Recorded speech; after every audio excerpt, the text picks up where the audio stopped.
مفتی صاحب یہ بھی ارشاد فرمائیں کہ بعض اوقات دکاندار حضرات اپنی دکان کے باہر ٹھیلا وغیرہ جو لوگ لگاتے ہیں ان سے کرایہ وصول کرتے ہیں، تو کیا اس کی اجازت ہے؟ کیونکہ بیسیکلی تو وہ دکان جو ہے اس کے مالک ہوں گے، لیکن باہر جو فٹ پاتھ ہے وہاں ٹھیلا اگر لگا رہے ہیں، بے شک ان کی دکان کے سامنے لگا رہے ہیں، تو کیا شرعی طور پر اس کی اجازت ہے کہ اس جگہ کا کرایہ وہ لے سکیں؟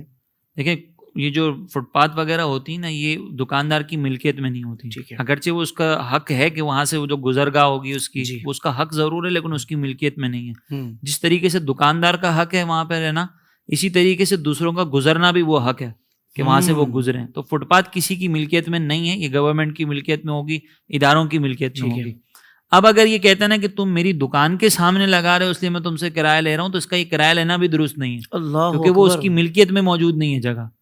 اس لیے جو ہمارے یہاں پر دکاندار بعض اوقات یہ ٹھیلے والوں کو پریشان کرتے ہیں، ان کو لگانے نہیں دیتے. اولاً تو وہ ٹھیلے والوں کو بھی لگانا اگر قانونی طور پر منع ہے تو وہ لگا بھی نہیں سکتے، لیکن وہ ایک الگ مسئلہ ہے.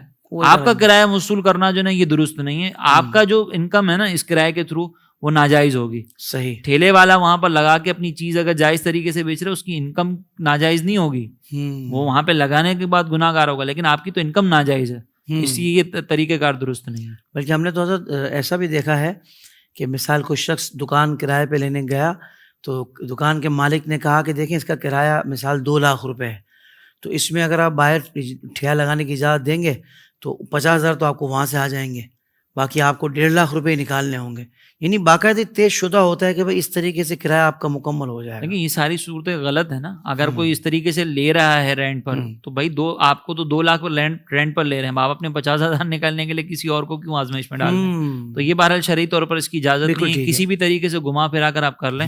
ہاں، دکان کے اندر اگر آپ اجازت دے رہے ہیں کسی کو، بالکل صحیح، تو وہ ایک الگ مسئلہ ہے کہ وہ اب آپ کی ملکیت میں، لیکن باہر اجازت نہیں دے سکتے. اور اب ٹھیلے والوں پر اگر بات آ جائے کہ بھائی ان کے لیے اس راستے پر کہ جہاں سے لوگوں کا گزر ہوتا ہے وہاں ان کے لیے ٹھیلا لگانا درست ہے؟ نہیں، یہ بھی قانونی طور پر منع ہوتا ہے، اس وجہ سے گناہ گار ہوں گے. اور پھر یہ وہ حضرات ہوتے ہیں کہ کہتے ہیں کہ اگر قانونی طور پر جب ان کے ساتھ کوئی سختی کی جاتی ہے تو پھر کہتے ہیں کہ ہمارا تو وہ روزگار آپ نے وہ خراب کر دیا. جی تو بالکل، یہ درست نہیں ہے. اچھا، دکانداروں کے لیے میں ایک اور چیز یہ ذکر کر دوں کہ بعض اوقات وہ جگہ کے رینٹ نہیں لے رہے ہوتے ہیں، دکان سے بجلی دے رہے ہوتے ہیں اور اس کا رینٹ لے رہے ہوتے ہیں. اچھا، اس کی شرعی طور پر اجازت ہے کہ آپ بجلی کے پیسے لے رہے ہیں کہ بھائی میری دکان کی بجلی آپ یوز کرو گے، وہ آپ مجھے پیسے دے دینا. اس کی اجازت ہے. بات شرط یہ کہ وہ بجلی کے ہی ہوں. ہاں، وہ بجلی کے ہی ہوں، ہونے بجلی کے چاہیے. اللہ اکبر. میرے ذہن میں گمان آیا کہ آپ شاید فرما رہے، تو میں نے کہا کہ شرعی ہیلا تو نہیں ہے اس کا. نہیں، وہ ہونے بجلی کے ہی چاہیے. بجلی کے ہی لے سکتا ہے، بجلی کے ہی لے سکتا ہے. بالکل ٹھیک ہے.